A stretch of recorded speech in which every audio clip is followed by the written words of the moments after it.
A dark secret was hiding in plain sight, wrapped in laughter and the aroma of home-cooked meals. At Soul Food Haven, where the heart of Harlem beats loudest, a 12-year-old Goy was about to alter the fate of a powerful man and his own life forever. The little diner sat along Lenox Avenue, where the scent of crispy fried chicken mingled with the deep, bubbling spice of gumbo. Red and white checkered cloths covered the worn wooden tables, and sunlight spilled through the windows, casting a glow on framed portraits of Harlem's storied past.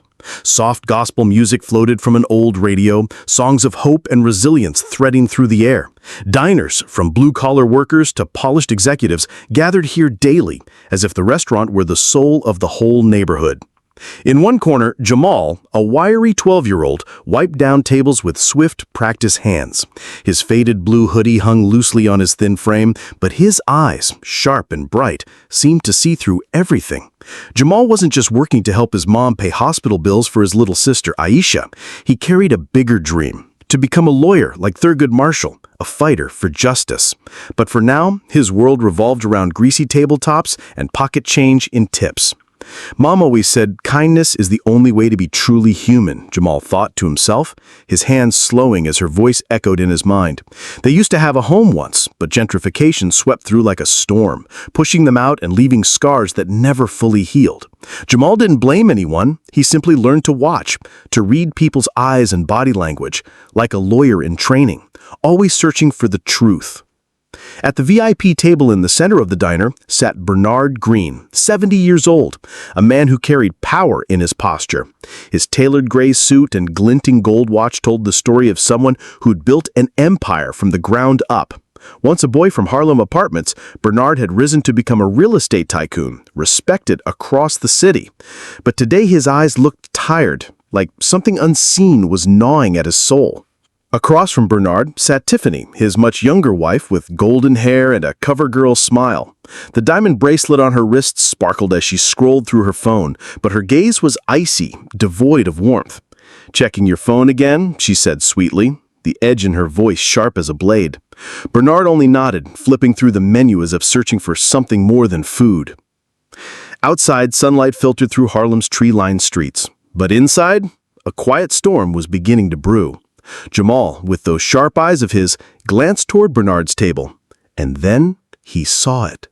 Something no one else noticed. A gesture that would leave the entire diner in stunned silence. Jamal stood behind the counter, gripping his rag tightly, eyes locked on the VIP table. Bernard was engrossed in his phone, unaware of what Tiffany was doing. Still wearing that flawless smile, she suddenly pulled a small vial from her Gucci purse. The glass shimmered under the lights, revealing a clear liquid inside. As Bernard looked down to read a message, Tiffany tilted the vial and poured the contents into his gumbo. One swift, practiced move, and the liquid vanished into the stew without a trace. She stirred it gently with a spoon, her face unreadable. "Tiffany, after all these years living in your shadow, it's time I finally set myself free." Jamal's heart skipped a beat.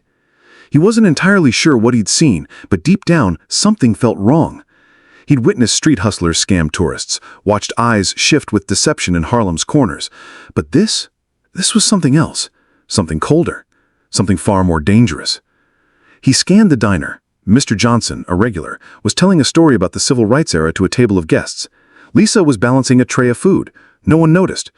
No one but Jamal, the invisible kid, had seen it. His knees trembled. What if he was wrong? Who would believe a kid like him? Jamal remembered the time a supermarket guard chased him out for allegedly stealing. He hadn't taken a thing. But then, an image of Aisha, his little sister, came into focus, hooked to machines in that hospital bed. Mom always said, "Stand up for what's right, even if you're alone." Jamal clenched his fist. He couldn't just stand by. Without thinking, he moved toward the VIP table. His thin legs carried him forward, almost as if something unseen was pushing him. The gospel music faded into the background, drowned out by the pounding of his own heart. Bernard was raising a spoonful of gumbo to his lips. Jamal took a deep breath and shouted, "Don't eat that!" The diner fell dead silent. The clink of Bernard's spoon hitting the table sounded like a gunshot. He froze, the spoon inches from his mouth. Tiffany snapped her head around, her eyes sharp like daggers. "What did you just say, kid?" she asked, her voice cold enough to freeze bone. Jamal swallowed hard, but didn't look away. His eyes stayed locked on Bernard. "I saw her put something in your bowl. Please don't eat it, sir. I swear I saw it." His voice trembled, but it held steady. Whispers rippled across the room. Mr. Johnson rose, leaning on his cane, eyes fixed on Tiffany. "This boy ain't lying, Bernard. You better check that bowl." Lisa stood frozen, the tray in her hand slightly shaking. Tiffany sprang to her feet, her chair screeching against the floor. "Are you accusing me of something? You filthy little brat, what do you think you saw?" She pointed at Jamal, her face flushed with rage. But Jamal didn't back down. He stood tall, eyes fierce, like a tiny warrior staring down a giant. Bernard slowly set the spoon aside, his gaze shifting between Tiffany and Jamal. A flicker of doubt passed through his eyes. "Tiffany," he said, his voice low but cutting, "what is this about?" And just like that, the entire diner held its breath, as if a storm was about to erupt right in the middle of Harlem. The air inside Soul Food Haven hung heavy, like a storm waiting to break. Gospel music still drifted from the old radio, but its message of hope now felt out of place amid the rising tension and hushed whispers. Jamal stood near the VIP table, his skinny legs trembling slightly, but his gaze remained firm, like a small warrior facing the world alone. He had just shouted to stop Bernard from eating the gumbo, and now all eyes were fixed on him, Tiffany, and Bernard. Tiffany straightened her back, trying to maintain her composure, but her red-painted nails dug into the leather of her Gucci purse. "This boy is lying," she snapped, voice high-pitched and shaky. "Bernard, you can't seriously believe some stray kid like him. He just wants attention, probably money." She turned to the diners, looking for support, but all she saw were skeptical faces. Bernard didn't move. His sharp eyes darted between Tiffany and Jamal. He tapped a finger against the checkered tablecloth, as if weighing every possibility. "Tiffany," he said, voice low but razor-sharp, "why would this boy say such a thing? He's got nothing to gain going up against you." His question struck like a rock tossed into still water, sending ripples of doubt across the room. Jamal swallowed hard. He could feel the weight of everyone's gaze pressing on his shoulders. He remembered all the times he'd wandered Harlem's streets, invisible to the world, like a shadow no one cared to see. "Truth always finds its way to the light," his mother once told him. He gripped the dish rag tighter. "I'm not lying," Jamal said, quiet but steady. "I saw her pour something from a small vial into your bowl. It was clear, odorless, but I know it wasn't seasoning." Mr. Johnson, the elderly regular, stepped forward with his cane, his face stern. "I know this boy," he said, voice ringing out like a preacher's sermon. "Jamal's not the kind to lie for kicks. He works here. He's honest. Never caused trouble. If he says he saw something, I believe him." Nods rippled through the crowd, and a few people murmured in agreement. Lisa, the waitress, gently set her tray down and added, "Jamal's got eyes like a hawk. He once caught a guy trying to swipe a cornbread muffin." Tiffany laughed, but the sound was dry, hollow. "You're gotta be kidding me. You're really gonna believe a kid over me?" She turned to Bernard, her tone shifting back to sugar sweet. "Baby, I've been with you for years. You really think I'd do something that stupid?" But panic flickered behind her eyes, like a cornered animal sensing the trap closing in. Bernard didn't respond right away. He stared down at the steaming bowl of gumbo, then back at Jamal. "Young man," he said, calm but commanding, "are you absolutely sure about what you saw?" Jamal nodded, unwavering. "I swear on my mother's name, sir. I couldn't let you eat that." A buzz spread through the room. An older woman near the front whispered, "Look at her. She's shaking." A man mumbled, "Boy might be right. Who sneaks stuff into someone's food like that?" Tiffany felt the heat of their stares pierce her skin like needles. She clutched her purse tighter, her lips drawn in a tight line. Bernard slowly rose to his feet. His crisp gray suit gave him the presence of a king amidst chaos. He said, "Lisa, call the police. We need to get to the bottom of this." Tiffany's face turned pale. Her hands trembled. "Bernard, you can't! This is just a misunderstanding!" But the confidence in her voice was gone. Only desperation remained. Jamal stood there, heart pounding like a drum. But somewhere beneath the fear, a spark of hope ignited. He had done the right thing, no matter the cost. The sound of sirens echoed faintly in the distance, cutting through the fading gospel music and the heavy tension inside Soul Food Haven. 2 police officers walked in, their dark blue uniforms standing out against the rustic wooden tables. The crowd parted to let them through, all eyes locked on the VIP table where Bernard, Tiffany, and Jamal stood. Sweat trickled down Jamal's back, but he kept his eyes on Bernard, as if that look alone was holding him up. The lead officer, a tall man with salt and pepper hair, stepped forward. "What's going on here?" he asked, voice calm but commanding. Bernard, still composed, pointed at the bowl of gumbo. "This boy," he glanced at Jamal, "claims my wife put something in my food. I want it tested." Tiffany let out a nervous laugh, but her eyes were wild with fear. "This is ridiculous. Bernard, you can't let it go this far." She turned to the officer, her voice quivering. "He's just some street kid. He's obviously lying for attention." The officer ignored her. He leaned in, took a sniff of the gumbo, then signaled his partner to bag it for evidence. "We'll send this to the lab," he said in a steady, professional tone. Tiffany stepped back, bumping into a chair with a loud scrape. "You can't do this. I'm Bernard Green's wife. This is insulting." Bernard turned to her, his expression now cold as ice. "Tiffany," he said slowly, "if you didn't do anything wrong, why are you so afraid?" His words cut through her like a blade, peeling back the final layer of her polished facade. She opened her mouth to respond, but no words came. Mr. Johnson, standing nearby, spoke up. "I've been watching her since that boy shouted, 'Innocent folks don't act that nervous.'" The crowd murmured in agreement. A young woman at a nearby table whispered to her friend while recording on her phone, "She looks like she knows she's caught." The officer turned to Jamal. "Son, tell me exactly what you saw." Jamal took a deep breath. His voice trembled, but it was clear. "I saw her pour a clear liquid from a small bottle into his bowl. He was on his phone and she stirred it in, like she didn't want anyone to notice." He looked the officer straight in the eye, like he was swearing in on the witness stand. Tiffany snapped. Her voice cracked with rage and panic. "Enough! You don't understand! I've spent years living in his shadow, being controlled, dismissed."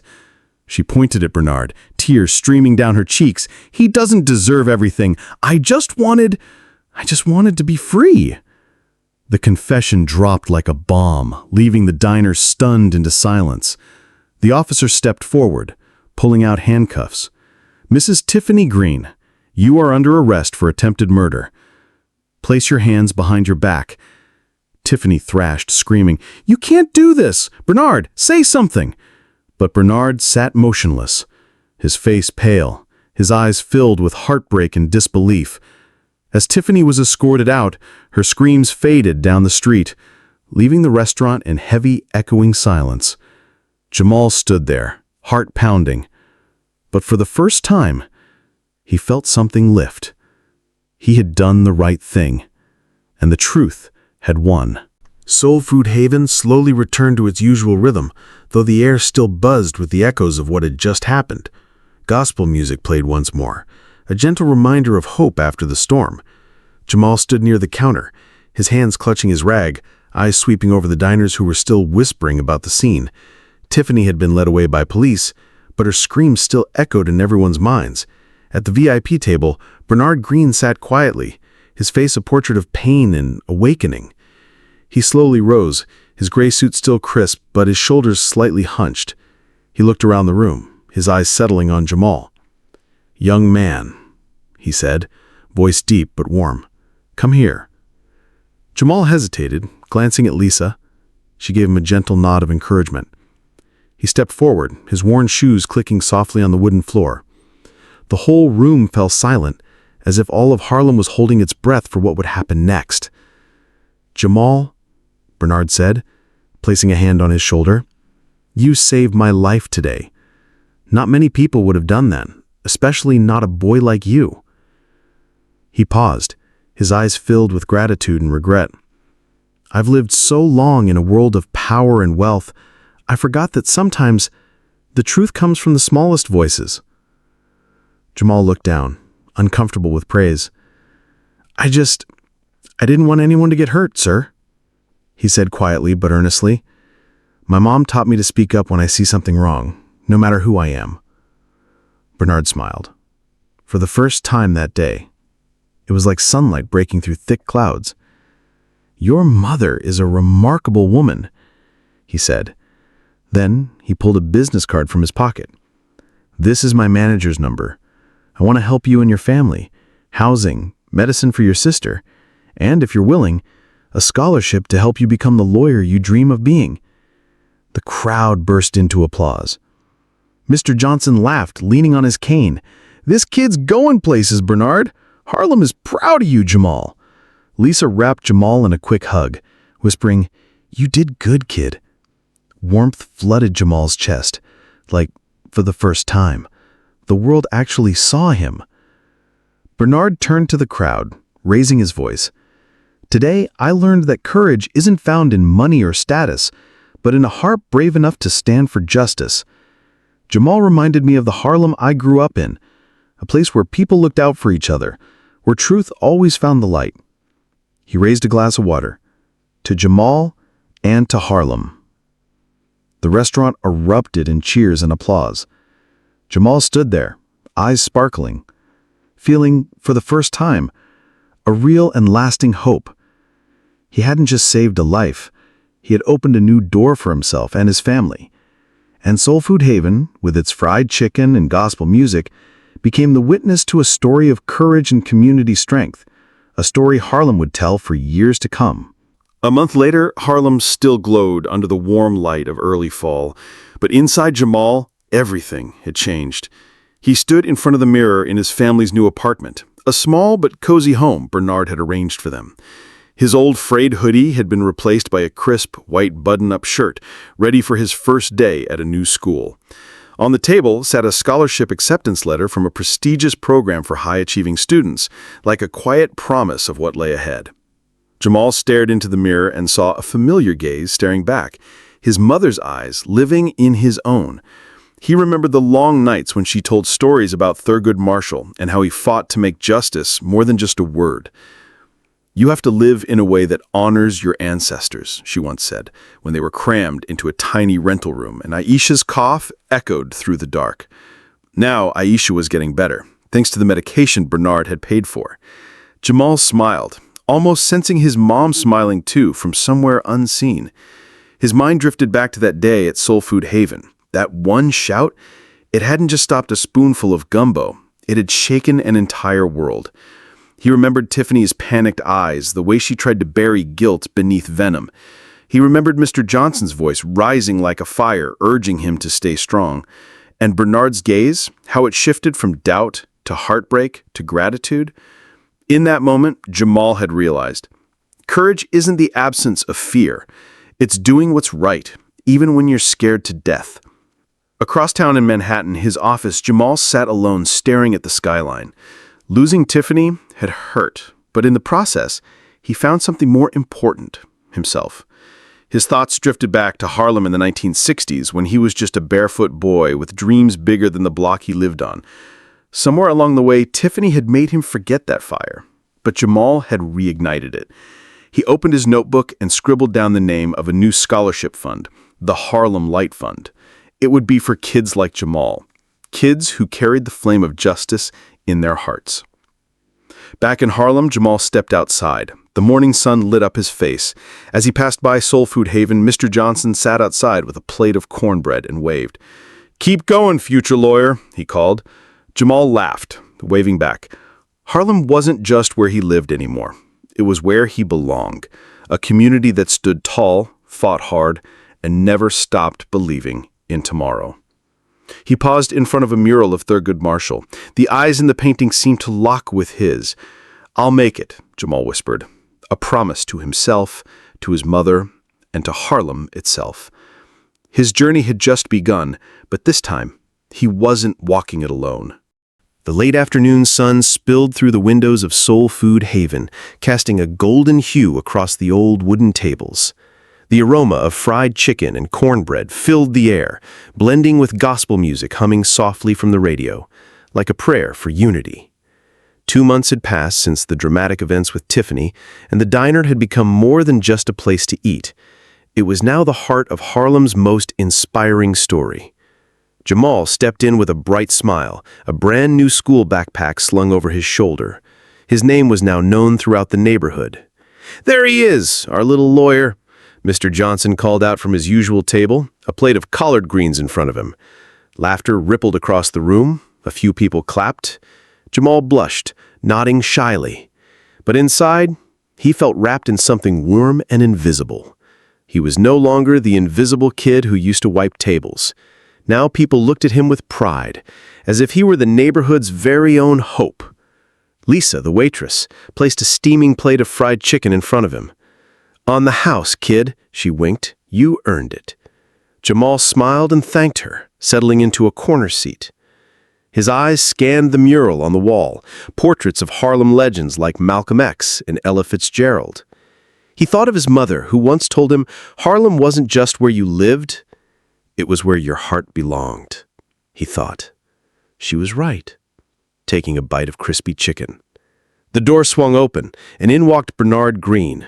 He wore a simple black suit, yet still carried the quiet presence of a man used to commanding attention. The crowd paused for a moment, then smiled and welcomed him warmly. Bernard was no longer the distant billionaire. He was part of the community now. He sat down at a table near Jamal and ordered a bowl of gumbo. "How have you been, young man?" he asked, his voice full of warmth. "How's the new school treating you?"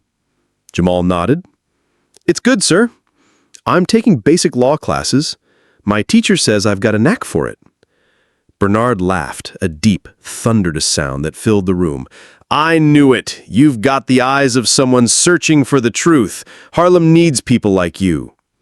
Their conversation was interrupted when a group of kids burst in, waving a copy of the local newspaper. "Mr. Bernard! Jamal, look at this!" a little girl shouted, holding up the front page.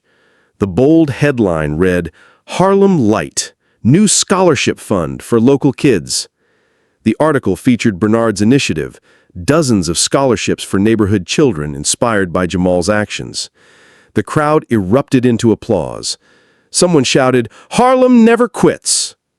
Mr. Johnson stood, leaning on his cane, his voice strong like a Sunday sermon. "I've lived through the civil rights era. I've seen the days Harlem was forgotten. But today, I see hope." He looked toward Jamal. "This boy reminded us that one brave heart can change the world." Then to Bernard, "And you showed us that real power means lifting others up." He raised his glass. "To Harlem. To justice." The entire diner cheered, voices rising in harmony. Jamal sat quietly, eyes shining. In that moment, he wasn't just a boy anymore. He was part of something bigger. Harlem, with all its scars and all its pride, was standing behind him now, ready to lift him higher. Mornings in Harlem were always full of life, but today Jamal felt a weight he hadn't known before. He sat in his new classroom, at a school for high-achieving students, one he attended thanks to Bernard's scholarship. Before him was a basic law exam, questions about civil rights and justice. Miss Harris, a sharp-eyed older woman with decades of wisdom behind her, walked past his desk and gave him a nod. "Take your time, Jamal," she said. "You've got the gift." But Jamal wasn't so sure. He stared at the page. The words danced in front of him. He thought of all the nights he'd stayed up late studying while Aisha slept peacefully beside him, her breathing now steady, thanks to the medicine they could finally afford. He remembered his mother's words, "Justice doesn't come easy, son. You've got to fight for it." But how do you fight when the whole world seems to be waiting for you to fail? After school, Jamal walked across the courtyard, his mind swirling. A group of older boys blocked his path. "Well, well, Harlem's hero," one tall kid sneered. "Saved a billionaire, huh? Why don't you go save your own grades next time?" The group burst into laughter, the kind that cuts deeper than any insult. Jamal clenched his fists, but said nothing. He knew fighting wouldn't solve anything. Back in Harlem, Jamal stopped by Soul Food Haven hoping to find comfort in the smell of cornbread and the hum of gospel music. Mr. Johnson was there, as usual, reading the paper. He noticed Jamal's face and waved him over. "What's wrong, kid? You look like the weight of the world sitting on your back." Jamal sighed and told him about the test and the teasing. "I'm afraid I'm not good enough. If I mess up, I'll let everyone down. My mom, Aisha, Mr. Bernard, all of Harlem." Mr. Johnson set his newspaper aside. His eyes, full of history, locked onto Jamal's. "Listen, Jamal, I marched with Dr. King in Washington. We were mocked, beaten, laughed at, but we kept walking. Not because we weren't scared, but because we believed in something bigger." He leaned in, voice steady as stone. "You don't have to be perfect. You just can't quit. Harlem doesn't need a hero. It needs someone who won't give up." His words cut through the fog in Jamal's mind like a fresh breeze. He remembered the day he shouted in that diner, when the world turned against him and he still stood tall. "I did it once, I can do it again," he thought. He stood up, thanked Mr. Johnson, and walked outside. The Harlem sun lit up his face like a reminder, every new challenge is just another step in the journey. That night, Jamal opened his books again, determined to study harder. At the top of his notebook, he wrote a quote from Thurgood Marshall. "Justice is something we create." Jamal smiled, knowing that no matter how difficult the road ahead might be, he wasn't walking it alone. Harlem, with all its strength and love, was walking it with him. Winter had settled over Harlem, bringing its sharp chill, but in Jamal's chest, a quiet fire still burned. He stood on the small stage at the Harlem Community Center, a single spotlight reflecting off his crisp white shirt. In the audience sat dozens of familiar faces, Mr. Johnson with his cane, Lisa, Aisha, and Bernard Green. Today was the final round of the student debate competition, and Jamal, with his sharp eye and unshakable will, had made it to the top 3. He took a deep breath. His hand gripped a folded sheet of notes, but he didn't need to look. The topic, "Is justice a right for all?" Jamal remembered the taunts at school, being called Harlem boy, classmates doubting he belonged. He remembered what Mr. Johnson had told him. "You don't have to be perfect, just don't give up."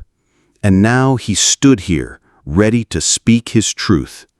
"Justice isn't something that appears on its own," Jamal began, his voice strong and clear like the early speeches of Martin Luther King Jr. "It's something we have to fight for. I grew up in Harlem. My family lost our home.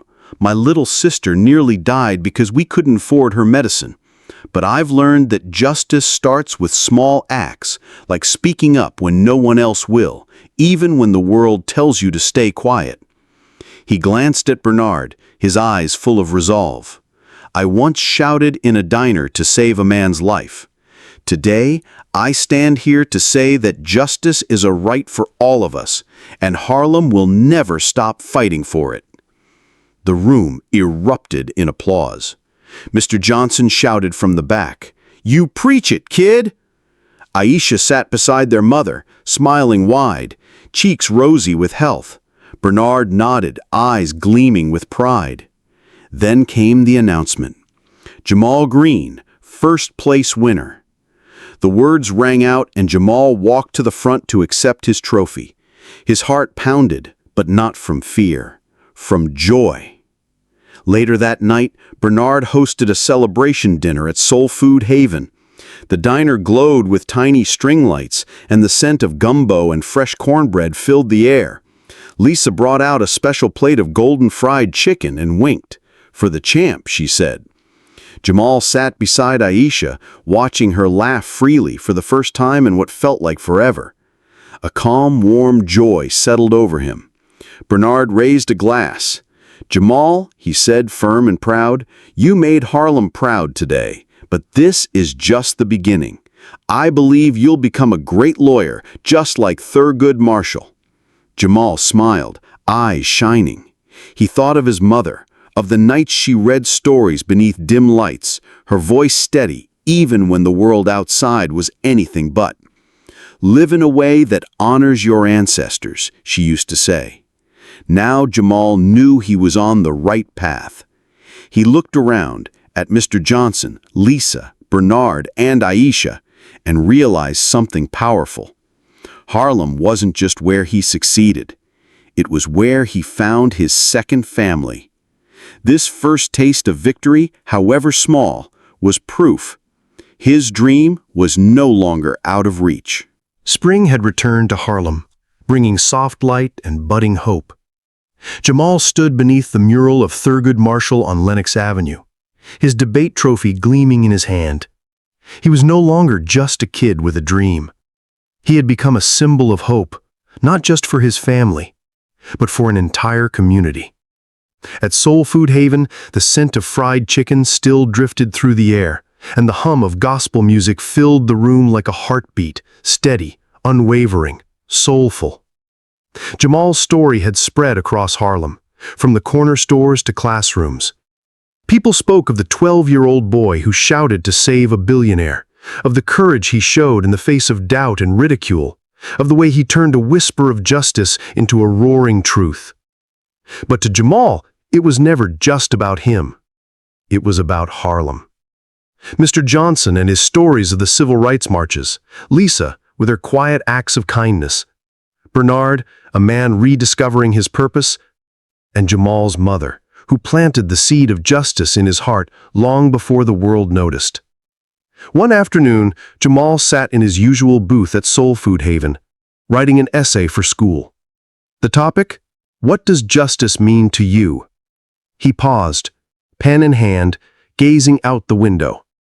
Kids ran down the sidewalk, their laughter echoing in the spring air.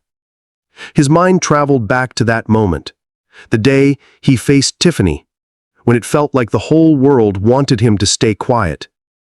The truth always finds the light, his mother once said.